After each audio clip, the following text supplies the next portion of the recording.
વરસાદની વાત કરવી છે, રાજનીતિની વાત કરવી છે, પરંતુ સૌથી પહેલા વાત એ વ્યક્તિની કરવી છે કે જેના માટે કોંગ્રેસના નેતાઓ રાત દિવસ ઉજાગરા કરતા હતા. ન માત્ર કોંગ્રેસના નેતાઓ પરંતુ સુરતના મતદારો પણ. એક વ્યક્તિ કે જેના કારણે આખી કોંગ્રેસ ચક્રાવે ચડી ગઈ હતી. નિલેશ કુંભાણી એમનું નામ છે. 6 દિવસથી ગાયબ હતા. કોંગ્રેસના ઉમેદવાર હતા સુરતના, પરંતુ પહેલીવાર એમણે એક વિડીયો રિલીઝ કર્યો છે અને કોંગ્રેસના નેતાઓને આડે હાથ લીધા છે. આરોપ લગાવવામાં કશું જ બાકી નથી રાખ્યું. એમણે એક પછી એક નેતાઓના નામ લઈને કહી દીધું છે કે કોંગ્રેસના નેતાઓ મારી સાથે રથમાં બેસવા પણ તૈયાર નહોતા. એમણે શું કહ્યું છે, એક પછી એક આરોપ કયા કયા નેતાઓ પર લગાવ્યા છે, આવો સાંભળીએ. પહેલીવાર આટલા બધા દિવસો પછી ભૂગર્ભમાં રહ્યા બાદ કુંભાણીએ બહાર આવીને કોના પર ઠીકરા ફોડ્યા છે, આવો સાંભળીએ. કે કોંગ્રેસ પાર્ટી આપણી સાથે છે, આપણે કાંઈ ડરવાની જરૂર નથી. બધાનો સાથ સહકાર લઈ અને પિટિશન દાખલ કરવા માટે હું અમદાવાદ રવાના થયો ત્યારે કોના ઈશારે અહીં કોંગ્રેસના કાર્યકર્તાઓ ઘેરે આવી અને મારો વિરોધ પ્રદર્શન કરી મને પરત ફરવા મજબૂર કર્યો. જ્યારે રેલીમાં સ્વયંભૂ લોકો જોડાણા હતા, કોંગ્રેસના મેન આગેવાનો અહીંના નેતાઓ પોતે મારા રથમાં પણ બેસવા માટે તૈયાર નહોતા, મારી સાથે જોડાતા નહોતા. અને જ્યારે કોંગ્રેસ પાર્ટીએ કીધું હોય કે 20 તારીખ પહેલાં તમે બૂથ ઉપર કોણ બેસવાના છે, એમના નામ નંબર વિગત મોકલો, ત્યારે અમે અહીંના જે ચૂંટણી લડેલા હતા, જે હોદ્દેદારો હતા, એમને અમે કહેતા હતા કે આપણે બૂથની વિગતો દેવાની છે.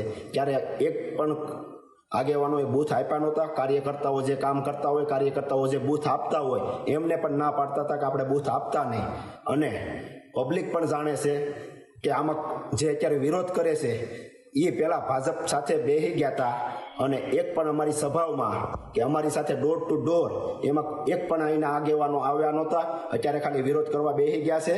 પરેશભાઈ ધાનાણી જ્યારે પહેલી સભા લેવા સુરત મોટા વરાસા આવ્યા ત્યારે કોંગ્રેસના આગેવાનો દ્વારા કોંગ્રેસનું ટેજ ટૂંકું પડતું હતું. તે પહેલાં 1-2 કોંગ્રેસના આગેવાનોને ફોડી નાખવામાં આવ્યા હતા કે કોંગ્રેસને સભાઓમાં કે ટેજમાં કે રેલીમાં નહીં જવાનું. ત્યારબાદની બીજી સભાઓમાં તમે જુઓ તો કોંગ્રેસના એક પણ આગેવાન કે એક પણ અહીંના ગણા ગાંઠા નેતાઓ મારા ટેજ ઉપર કે મારા ડોર ટુ ડોર કે મારા સભામાં નહોતા આવતા, સિવાય કે 1-2 આગેવાનો.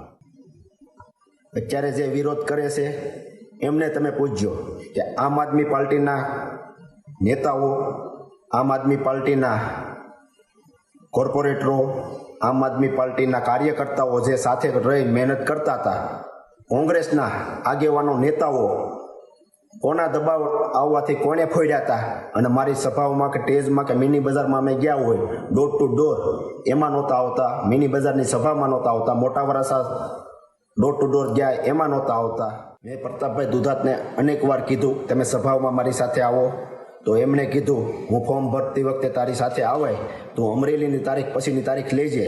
ત્યારબાદ પ્રતાપભાઈ દુધાતને પૂછી અને પછીની મેં તારીખ લીધી ત્યારે મારો ફોન નહોતા ઉસકાવતા. મેં મોવડી મંડળને જાણ કરી, પ્રતાપભાઈ દુધાતને કહ્યો કે મારો ફોર્મ ભરવા જાય એમાં હાજરી પુરાવે, ત્યારે પ્રતાપભાઈ દુધાત પણ આવ્યા નહોતા. અને જે મારી નાખવાની ધમકી આપે છે એ જો હાજર હોત તો આ પરિસ્થિતિનું નિર્માણ ના બન્યું હોત. ગજબની રાજનીતિ ગુજરાતમાં ચાલી રહી છે, કારણ કે નેતાઓ ગાયબ થઈ જાય, અચાનક આવી જાય ને પાછું બ્રહ્મજ્ઞાન થવા લાગે. કોણે મારી સાથે શું દાવ કર્યો, અત્યાર સુધીમાં શું ખેલ થઈ ગયા મારી સાથે, બધા જ એક પછી એક કચ્ચા ચિઠ્ઠા ખોલતા એ રીતે પોતાની વાત રાખે છે, પરંતુ હજી ભૂગર્ભમાં છે. ખાલી એક વિડીયો રિલીઝ કરી દીધો છે, જવાબ આપવા માટે સામે નથી. સંપર્ક કરવાની કોશિશ કોંગ્રેસથી લઈને મીડિયા સુધીના તમામ લોકો કરી રહ્યા છે, સામાન્ય મતદારો પણ કરતા હશે, પરંતુ કુંભાણી સાહેબ અત્યારે ગાયબ છે. બીજા રાજનીતિક સંયોગ એવા રચાઈ રહ્યા છે સુરતની ધરતી પર કે અત્યારે રાજનીતિનો અખાડો બની ગયો હોય તેવું લાગે છે. ગુજરાતની રાજનીતિમાં આવતીકાલે ફરી એકવાર એ નેતાઓ કે જેને ગબ્બરના નામથી સુરતમાં લોકો ઓળખતા હતા, એ નેતાઓ પણ હવે કેસરિયા કરવા જઈ રહ્યા છે. એમનું નામ છે અલ્પેશ કથિરિયા. પાસના એ નેતા કે જ્યારે એમના નામની ધાક વાગતી હતી પાટીદાર આંદોલન વખતે, હજારો લાખોની મેદની વચ્ચે જ્યારે અલ્પેશ કથિરિયાને ગબ્બર આયાના નારાથી લોકો સૂત્રોચ્ચાર કરીને મંચ પર બેસાડતા હતા, ભારતીય જનતા પાર્ટીની માટે પોતાનો એક અવાજ પોતે બનીને ઊભા રહ્યા હતા, એ જ અલ્પેશ કથિરિયા અને ધાર્મિક માલવિયા આમ આદમી પાર્ટીમાં રહ્યા, ચૂંટણી લડ્યા, હારી ગયા અને હવે છેલ્લે આમ આદમી પાર્ટીને ખો આપીને ભારતીય જનતા પાર્ટીમાં જોડાવા માટે તૈયાર થઈ ગયા છે. આવતીકાલે એમનો વિધિવત રીતે ભારતીય જનતા પાર્ટીમાં કેસરીઓ ધારણ કરવાના છે.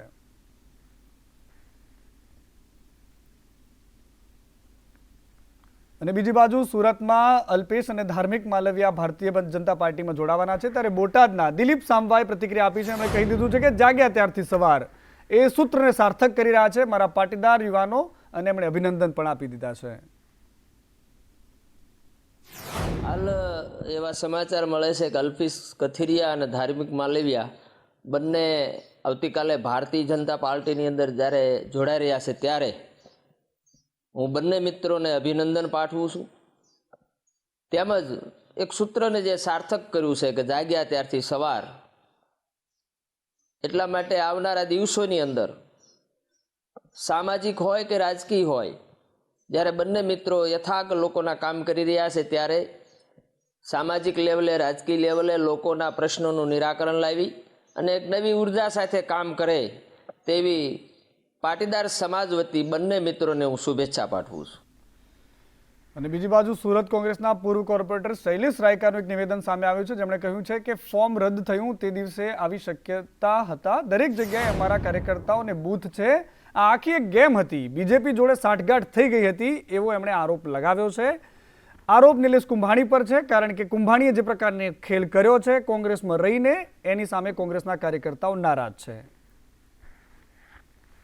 કે 5 દિવસે બહાર નીકળ્યા, આ નિવેદન જે દાડે પાર્ટીએ જે દાડે ફોર્મ રદ થયું એ દાડે પણ એ આવી શકતા હતા, પણ ચોક્કસ આટલા દાડે આવ્યા એટલે એ લોકો એક આખી ગેમ શાસકોની છે, ગેમના એ શિકાર થયા છે, સહભાગી થયા છે, એ પ્રકારનું આખું ચોખ્ખું સ્પષ્ટ ચિત્ર દેખાય છે. સમગ્ર ગુજરાતમાં દરેક જગ્યાએ અમારા કાર્યકર્તાઓ છે અને દરેક જગ્યાએ અમે બૂથની વ્યવસ્થા કરી ચૂક્યા છીએ. હવે બૂથની માહિતી એ જ જો અત્યાર સુધી એક પણ કાર્યાલય નથી ખોલી એમણે, એટલે એમની એક આખી ગેમ હતી. કોઈ વસ્તુ અમારા દરેક કાર્યકર્તાઓ સામેલ જ હતા, પ્રચાર અમે બધાએ ચાલુ કર્યો હતો, તો કોણ જાણે એમની આગવી જે આયોજનપૂર્વકની જે બીજેપીની સાથે સાંઠગાંઠ હતી એ મુજબ પ્રી પ્લાનિંગથી એ લોકોએ આ બધું કર્યું છે ભેગા થઈને. કુંભાણીની કળા ચારેકોર ચર્ચાનો વિષય છે, પરંતુ બીજી બાજુ એ નેતાની જુબાન પણ ચર્ચાનો વિષય બની રહી છે, જે એક પછી એક બોલે છે અને વટાણા વેરી રહ્યા છે, કારણ કે શબ્દોની મર્યાદા એમની પાસે રહેતી નથી. જ્યારે મંચ હોય છે, હાથમાં માઇક હોય છે અને બાજુમાં તાળીઓના ગડગડાટ વાગતા હોય છે, તો નેતાઓ ગમે તે બોલી લેતા હોય છે. આજે એક વધુ નેતા છે જીતુભાઈ વાઘાણી, પૂર્વ મંત્રી, ભારતીય જનતા પાર્ટીના પૂર્વ અધ્યક્ષ, વિરોધીઓને બબુચક કહી દીધા છે, દેશ વિરોધી લોકો કહી દીધા છે. અને બીજી બાજુ ભરૂચથી આમ આદમી પાર્ટીના ગઠબંધનના જે નેતા છે, ઉમેદવાર છે ચૈતર વસાવા, એમણે એવું કહી દીધું છે કે અમને હેરાન કરે છે, એમના તો મોર બોલાવી દઈશું. શું કહી રહ્યા છે એ લોકો, આવો સાંભળી લઈએ. ભારતના વિરોધી હિત શત્રુઓ જેમને અહીંયા પગ પેસારા કરવા છે, અહીંયા પાછલા પાણીથી રાજ કરવું છે, એવી બબુચક સરકારને બેસાડવા માંગે છે. મોદીજી જેવી હાવજના ભૂમિમાં છું, હાવજ સરકાર બનાવવા માંગતા નથી. अपना टाइम आएगा, कोई डरવાની જરૂર નથી. જે લોકો પણ હેરાન પરેશાન કરે છે એમને પણ ધ્યાન રાખજો, કોઈને ભૂલવાનું નથી. જે દિવસે આપણો સમય આવશે, આજે આવશે, 2 મહિના પછી આવશે કે 2027માં આવશે, જે લોકો પણ આપણા લોકોને હેરાન કરે છે એમના પણ આપણે મોર બોલાવી દે છે. તૈયાર છો ને બધા? છુટ્ટી વાતો થઈ રહી છે, કોઈ મોર બોલાવવાની વાત કરે છે તો કોઈ એક પછી એક ધમકીઓ આપી રહ્યા છે. પરંતુ બીજી બાજુ છોટાઉદેપુરમાં સુખરામ રાઠવા કોંગ્રેસના ઉમેદવાર છે. આજે કોંગ્રેસના તમામ મોટા નેતાઓ છોટાઉદેપુરમાં હતા. સુખરામ રાઠવાએ સંદેશ ન્યૂઝ સાથે વાતચીત કરીને એમણે કહી દીધું કે મતદારોને રીઝવવા માટે તમામ લોકોએ જવું જોઈએ. સુરત બેઠકના અધિકારીઓએ પક્ષપાત કર્યો છે, જનતા એનો જવાબ આપશે. ત્યાંથી ક્યાં કેટલી બેઠકો મેળવવાની એની એક વેતરણમાં છે. ગુજરાતમાં પહેલે કહેતા હતા 26માંથી 26 એક તો લઈ ગયા હથકંડો કરીને, હવે 25 બાકી છે અને 25માંથી સુખરામ રાઠવા કહે છે ઓછામાં ઓછા 8 બેઠકોમાં આંચકી લેવાના, અને એનો અહેવાલ એમની પાસે પહોંચી ગયો છે. ત્યારે ગુજરાતના મતદારોને સાચવવા, ગુજરાતનો મતદાર ધાર્મિક છે અને એને ધ્યાનમાં રાખીને એવા ભાષણો કરવામાં આવે છે કે બબુચક સરકાર બનાવવા જઈ રહી છે. તો તમારી સરકાર સારી અને કોંગ્રેસ જેવા આવનારા વર્ષમાં ચલાવી, ગઠબંધનવાળા જે ચલાવવાના એને તમે બબુચક કહો છો. એ બબુચક તો બબુચક, ઇન્ડિયા ગઠબંધન દેશમાં રાજ કરવાની છે, એ વાત તમે લખી લો. બબુચક તો બબુચક, પરંતુ ઇન્ડિયા ગઠબંધન રાજ કરશે તેવું સુખરામ રાઠવાનો આગાહી અને એનો દાવો પણ છે. પરંતુ બીજી બાજુ નેતાઓ ભારતીય જનતા પાર્ટીના છે અને સીધી રીતે ભ્રષ્ટાચારના આરોપ પણ પોતાની જ સરકાર પર લગાવી રહ્યા છે. ચોંકાવનારી વાત એટલા માટે છે કે એક પછી એક ધારાસભ્ય અને નેતાઓ અધિકારીઓને આડે હાથ લઈ રહ્યા છે. ભ્રષ્ટાચારનો મામલો છે અને નેતાઓ સવાલ ઉઠાવી રહ્યા છે ભ્રષ્ટાચારના મામલે અધિકારીઓ પર. કહી રહ્યા છે કે અધિકારીઓ સામાન્ય લોકોની હેરાનગતિ અને ભ્રષ્ટાચારના ગંભીર આરોપ છે. અમારા કાર્યકર્તાઓને હેરાન કરવામાં આવે, બિલકુલ ચલાવી નહીં લઈએ. ચોટીલાના ધારાસભ્ય શામજીભાઈ ચૌહાણે તો ત્યાં સુધી કહી દીધું કે ચૂંટણી પતવા દો, પછી તમારો વારો. ઘણા બધા અધિકારીઓ સારા છે, ઘણા બધા અધિકારીઓ એવા છે કે ભારતીય જનતા પાર્ટીના કાર્યકર્તાને પણ છોડતા નથી. આવા અધિકારીઓ જોવા મળે છે. પ્રજા, ખેડૂતો, ગરીબોને હેરાન કરે છે. ત્યારે પણ આ લડત ન્યાય માટે અમારે તમારી પણ જરૂર પડવાની છે. છેલ્લી 7 તારીખની રાહ જોઈએ છે. 7 તારીખ પછી જે ભ્રષ્ટ અધિકારીઓ છે પાર્ટીના કાર્યકર્તા, ખેડૂતો અને ગરીબ લોકોને હેરાન કરે છે, એના માટે હું તમને કહું, જબરજસ્ત અમે મુવમેન્ટ ચલાવીને લડત લડવાના છે. હવે આવે છે આટલું જંગલ ખાતું, એમાં રાજેશભાઈ નો કોઈ વાત નથી, હું જાહેર બનતું નથી કહું. જંગલ ખાતું, જંગલ ખાતું આપણે બધા જાણીએ છીએ, આપણે અહીં છે. હું તો જાહેરમાં કહું, જંગલ ખાતું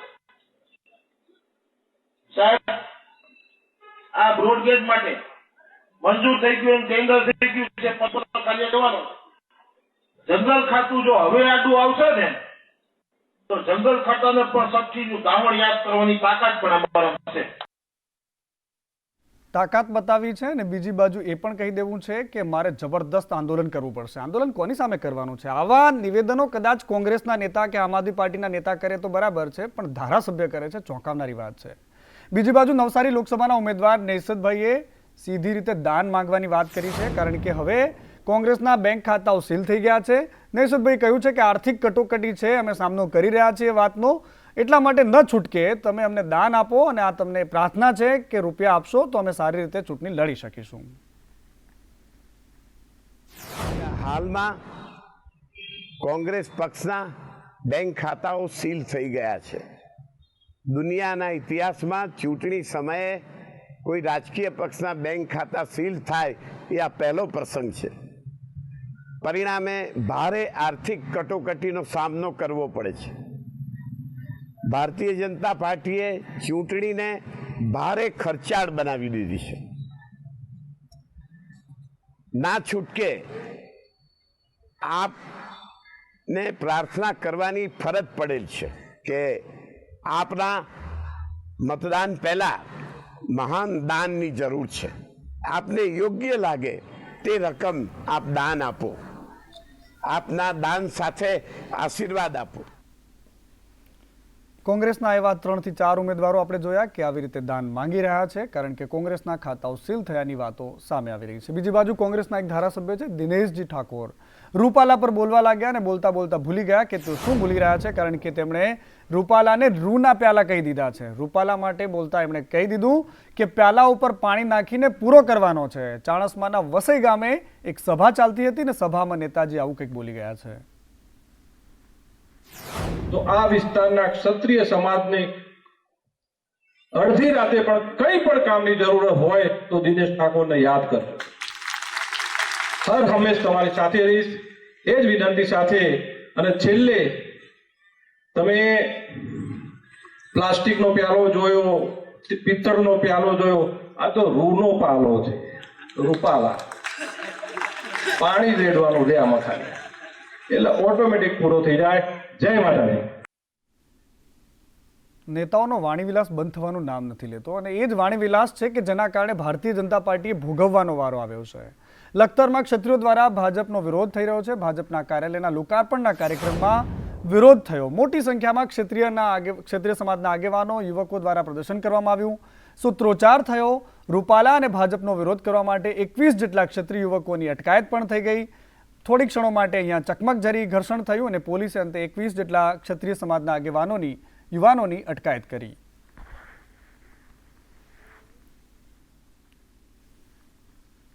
અને ક્ષત્રિય સમાજના નેતાઓ બીજા તબક્કાના આંદોલનને વધુ પ્રબળ બનાવવા માટે, વધુ આકરું બનાવવા માટે પ્રયાસો કરી રહ્યા છે. ક્ષત્રિય સમાજના આગેવાન નિકીબા રાઠોડે આક્ષેપ લગાવતા કહ્યું છે કે ધર્મરથમાં આગેવાનોની વિગત મંગાવવામાં આવી રહી છે. આંદોલનમાં વ્યક્તિગત નહીં પરંતુ પક્ષ વિરોધમાં આ કાર્યક્રમ ચાલી રહ્યો છે અને એટલા જ માટે કોણ એમાં જોડાઈ રહ્યું છે, કોણ કોણ એમાં હિસ્સેદારી લઈ રહ્યું છે, કોણ ભાગીદાર થઈ રહ્યું છે, કોણ ક્યાંથી આવે છે, વ્યક્તિગત વિરોધ કહીને પ્રજાને ગેરમાર્ગે ન દોરો, નિકીબાએ આ પ્રકારે આરોપ લગાવ્યા છે. સમાજના આગેવાન નિકીબા આપણી સાથે જ, એમની સાથે વાત કરીએ. કઈ રીતે આંદોલનને જોવો છો? આંદોલન નબળું પડે તે માટેના તમારા આગેવાનોને પણ બોલાવવામાં આવી રહ્યા છે, સમજાવવાનો પ્રયત્ન કરવામાં આવી રહ્યો છે.